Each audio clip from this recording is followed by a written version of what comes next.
आप सबको मेरे YouTube चैनल पे स्वागत है। शिक्षा प्रिज्म YouTube नाम चेंज किया मैंने, शिक्षा प्रिज्म मैंने किया है, शिक्षा प्रिज्म। ये मेरा YouTube चैनल का नाम है। तो इस क्लास में हमने 11th क्लास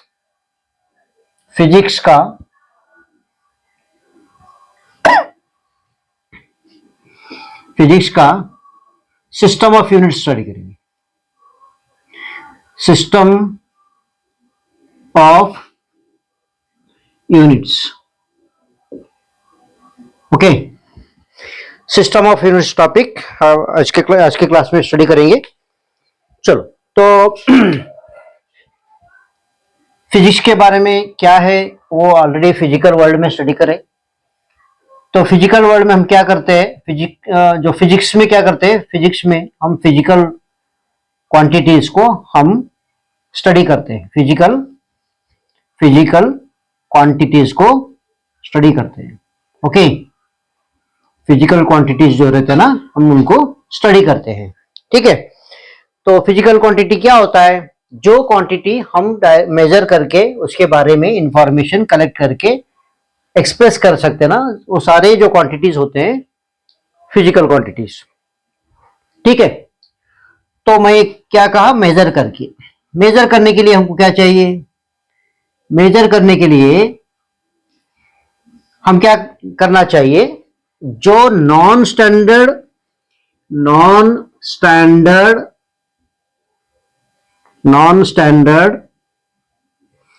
फिजिकल क्वांटिटीज क्या करते हैं? हम कंपेयर करते हैं। किनके साथ कंपेयर करते हैं? किनके साथ कंपेयर करते हैं? जो स्टैंडर्ड क्वांटिटी रहते हैं, स्टैंडर्ड क्वांटिटीज के साथ हम क्या करते हैं? ये कंपेयर करते हैं। स्टैंडर्ड फिजिकल क्वांटिटी के साथ हम क्या करते हैं? कंपैरिजन करते हैं। कंपैरिजन करके ये जो नॉन स्टैंडर्ड क्वांटिटी का जो डायमेंशन हम पता कर लेते हैं, जिसे हम क्या कहते हैं? मेजरमेंट कहते हैं, ठीक है। मेजरमेंट कहते हैं। तो मेजरमेंट करने के लिए बहुत सारे मेथड्स डेवलप हुआ, उसका हिस्ट्री हमको देखने का कोई जरूरत नहीं है। तो अलग अलग कंट्री अलग अलग मेथड अपना लिए। तो फिलहाल प्रेजेंटली जो ग्लोबलाइजेशन एरा में है, ग्लोबलाइजेशन का मतलब क्या है? कौन से भी कंट्री से कौन से भी फिजिकल क्वांटिटी कौन से कंट्री को भी जा सकता है या आ सकता है, ठीक है। तो इसलिए ग्लोबलाइजेशन, मार्केटिंग क्या हो गया? ग्लोबलाइजेशन हो गया। हमारे कंट्री का दूसरा कंट्री कहीं पे भी वर्ल्ड में कहीं पे भी जा सकता है, और कहीं का भी कौन सा भी कंट्री का सामान हमारे पास आ सकता है, ठीक है। तो इसलिए मेजरमेंट बहुत जरूरी है। मेजरमेंट का कोई बहुत जरूरी है। इसमें तो हम स्टडी करने के लिए जो भी फर्स्ट ऑफ ऑल हमको पता है फिजिक्स क्या है। Physics is a practical, physics क्या है बेटा? फिजिक्स क्या है? ये एक प्रैक्टिकल साइंस है। प्रैक्टिकल साइंस का मतलब क्या है? जो भी हम प्रैक्टिकल करके जो थ्योरेटिकल में जो डिराइव किया है, जो भी कॉन्सेप्ट हम उसे कंफर्म करने के लिए प्रैक्टिकल करते हैं, ठीक है। इसलिए फिजिक्स को हम प्रैक्टिकल साइंस भी कहते हैं। एक्सपेरिमेंटल साइंस और प्रैक्टिकल साइंस भी हम यहाँ पे कहते हैं, ठीक है। तो ये मेजरमेंट हमको क्यों जरूरत है, हमको पता चला, ठीक है। मेजरमेंट हमको क्यों जरूरत है, हमको पता चला। अब मेजरमेंट करने के बाद हम क्या, एक कंक्लूजन को आते हैं, ठीक है। एक कंक्लूजन क्या है? मेजरमेंट का कंक्लूजन क्या है? मेजरमेंट का कंक्लूजन ये है, जो भी फिजिकल क्वांटिटी है, समझो जो भी फिजिकल क्वांटिटी है, जो फिजिकल क्वांटिटी को क्यू से बताते, इक्वल टू फिजिकल क्वांटिटी को क्यू से बताते, ठीक है।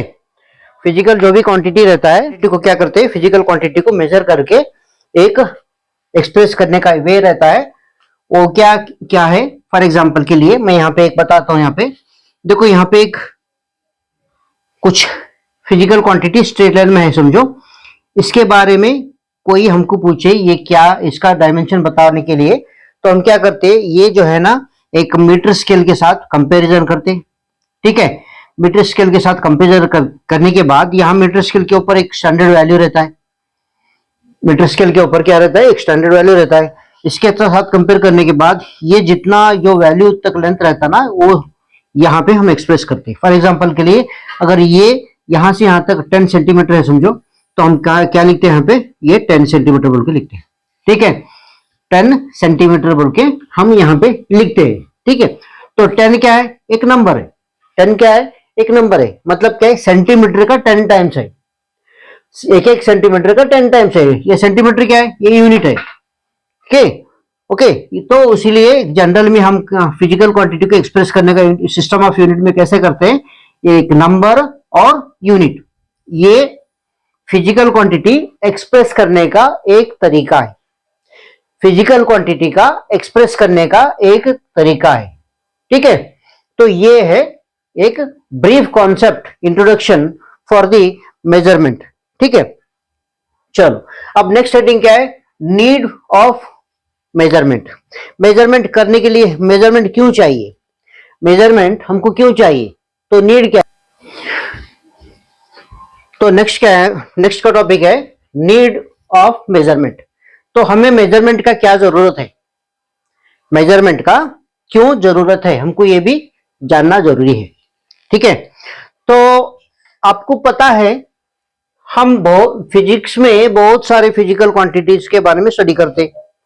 ओके, बहुत सारे फिजिकल क्वांटिटीज के बारे में स्टडी करते, जिसमें हम फंडामेंटल क्वांटिटीज भी पढ़ते और डिराइव्ड क्वांटिटीज भी पढ़ते। ठीक है, और फंडामेंटल क्वांटिटी डिराइव्ड क्वांटिटी आपको ऑलरेडी पता है, तो भी मैं एक बार बताता हूं। फंडामेंटल क्वांटिटी जो है ना, 3 है।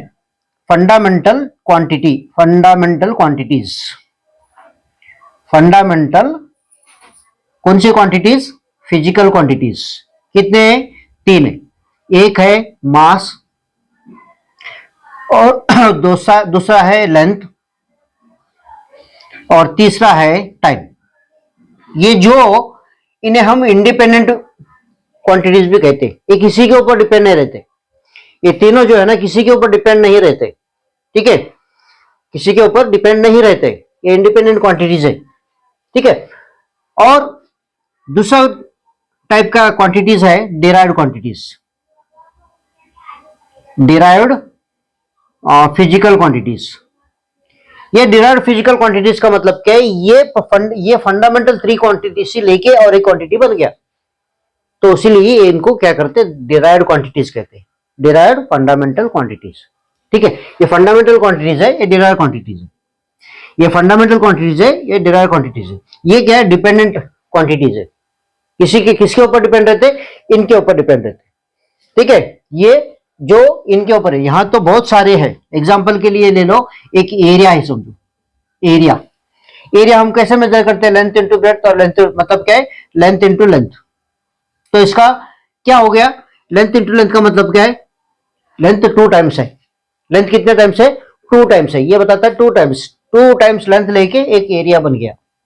ठीक है, उसी तरह वॉल्यूम ले लो, volume, volume length into breadth into height, length into breadth into height. मतलब क्या, ये भी लेंथ है, ये भी लेंथ है, और ये भी लेंथ है। कितने टाइम्स लेंथ है, 3 टाइम्स है। ये पावर क्या बताता है, डायमेंशन बताता है। ये पावर क्या बताता है, डायमेंशन बताता है। ठीक है, तो ये ऐसे। और दूसरे ले लो, फोर्स ले लो, फोर्स। फोर्स क्या है, mass into acceleration, mass into acceleration. तो यहां पे मास इंडिपेंडेंट है, एक्सेलरेशन कैसे लिखना है, वेलोसिटी बाय टाइम है। ठीक है, और मास इंटू वेलोसिटी कैसे लिखना है, यहां पे 1/t ले लो ऐसे। वेलोसिटी कैसे लिखना है, distance by time, distance by time. तो यहां पे कितना टाइम्स है, मास 1 बार है। ठीक है, मास वंस है, लेंथ 1 बार है, और टाइम 2 बार है। ठीक है, तो ऐसे फिजिकल क्वांटिटीज जो भी ये फंडामेंटल 3 क्वांटिटी यूज करके बन गया ना, वो सारे क्वांटिटीज को हम क्या कहते हैं, डिराइव्ड क्वांटिटीज कहते हैं। Okay, all these quantities are derived quantities, and they are also called as a dependent quantities because they are depending on these quantities.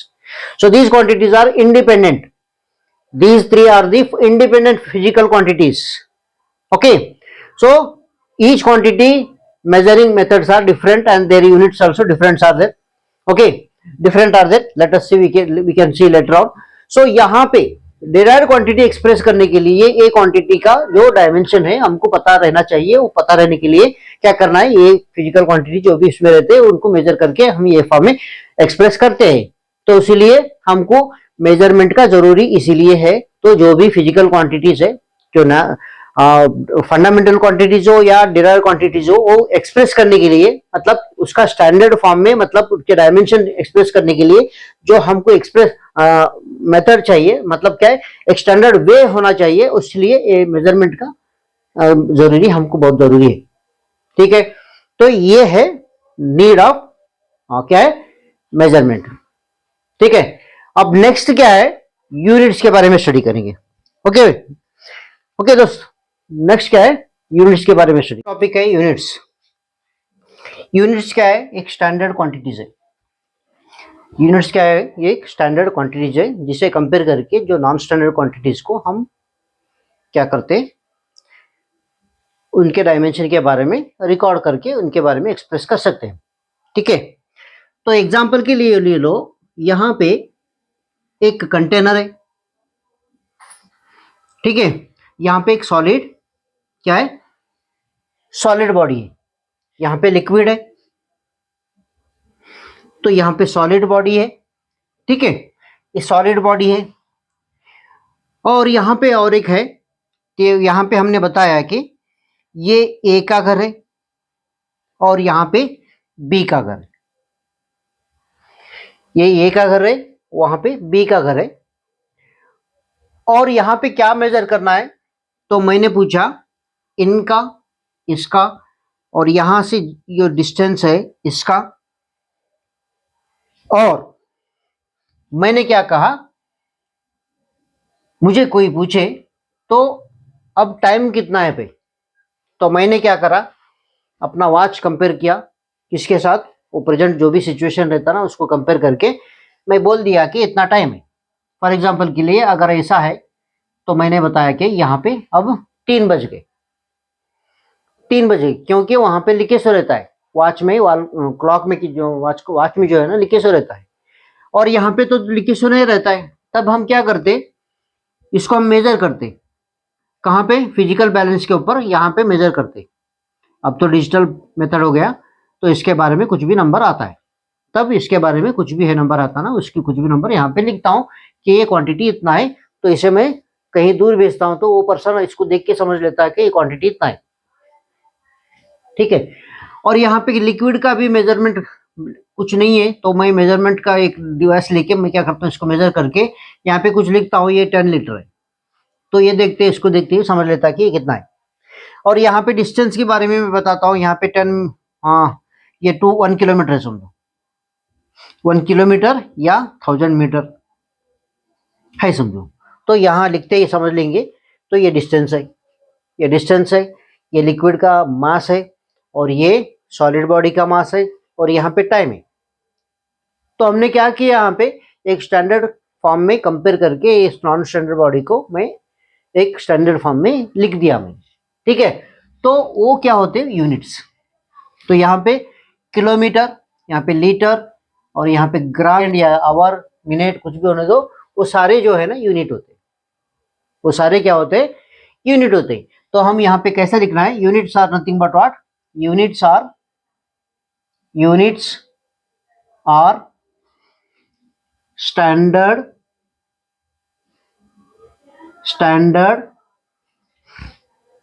Standard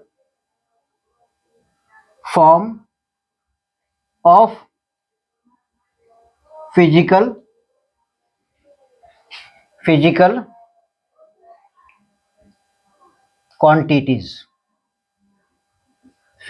quantities. Okay, which are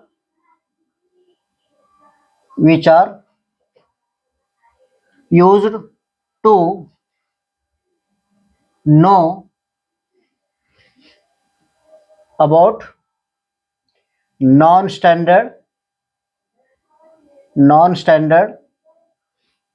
physical quantities. ठीक है, समझ में आया ना. Units क्या है, एक standard form of quantities है, standard form of physical quantities है, जो हमने एक non standard form physical quantities के बारे में जानने के लिए इन्हें हम कंपैरिजन करते हैं। ठीक है, कंपैरिजन करके वो नॉन स्टैंडर्ड बॉडी को भी हमें एक स्पेसिफिक एक डायमेंशन वहां पे लिख सकते हैं हम। ठीक है, तो ये हो गया यूनिट्स। ये क्या है? फंडामेंटल, हाँ यूनिट्स हो गए। तो यहाँ पे यूनिट्स कितने हैं? यूनिट्स दो टाइप के हैं, एक है फंडामेंटल यूनिट्स और दूसरा है डिराइव्ड यूनिट्स। ठीक है, टाइप्स ऑफ यूनिट्स में वहां पे दो टाइप के, एक लिख लो यहां पे, टाइप्स ऑफ यूनिट्स।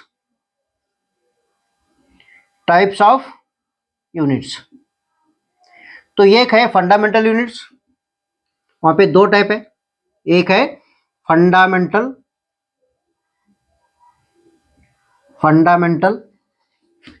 यूनिट्स और दूसरा डिराइव्ड यूनिट्स। तो यहाँ पे फंडामेंटल यूनिट्स कौन से? फंडामेंटल यूनिट्स जो फंडामेंटल क्वांटिटी मेजर करने के लिए यूज करते हैं ना, वो फंडामेंटल यूनिट है, जो मास है, लेंथ है और टाइम। ये मेजर करने के लिए क्या है, यहाँ पे क्या है, ग्राम लिख सकते, पाउंड लिख सकते या किलोग्राम लिख सकते, और लेंथ यहाँ पे सेंटीमीटर लिख सकते। ठीक है, यहाँ पे फीट लिख सकते और यहाँ पे ग्राम लिख सकते, और टाइम सारे इसमें सेकेंड ही रहता है। ये तीनों क्वांटिटी जो है, जो यूनिट्स हम मेजर करते हैं ना, ये इन्हें हम क्या कहते हैं? Fundamental units. और नेक्स्ट डिराइव्ड यूनिट्स क्या है? डिराइव्ड यूनिट्स ये है जो फंडामेंटल यूनिट यूज करके बने सो रहते हैं। फॉर एग्जांपल के लिए ले लो स्पीड ले लो। स्पीड का फिजिकल क्वांटिटी क्या है? किनके ऊपर डिपेंड है? Distance by time. तो डिस्टेंस हम किस में मेजर करते हैं? मीटर में। ठीक है, डिस्टेंस हम मीटर में मेजर करते हैं। ठीक है, और ये सेकेंड में। ये क्या हो गया? डिराइव्ड यूनिट्स हो गया। ठीक है, फोर्स ले लो, फोर्स। ठीक है, फोर्स क्या है? फोर्स किसके ऊपर डिपेंड है? Mass into acceleration. मास किस में मेजर करते हैं? किलोग्राम। ये मीटर पर सेकेंड स्क्वायर। तो ये सारे ये क्या हो गया? ये डिराइव्ड यूनिट्स हो गए, जो डिराइव्ड यूनिट्स में फंडामेंटल यूनिट्स प्रेजेंट रहते हैं। फंडामेंटल यूनिट्स यहाँ पे प्रेजेंट रहते हैं। ठीक है, समझ में आ गया? तो यहाँ पे ग्राम नहीं, यहाँ पे मीटर रहता है। ठीक है, ऐसे ये डिराइव्ड यूनिट्स हो गया। ठीक है, अब नेक्स्ट, हाँ, अब यूनिट्स के बारे में और एक टॉपिक हम स्टडी करेंगे, उसके बाद नेक्स्ट वीडियो में दूसरा इनके ही एक्स्ट्रा जो पार्ट है ना, हम कंप्लीट कर लेंगे। तो नेक्स्ट क्या है? नेक्स्ट हेडिंग ले लो, कैरेक्टरिस्टिक्स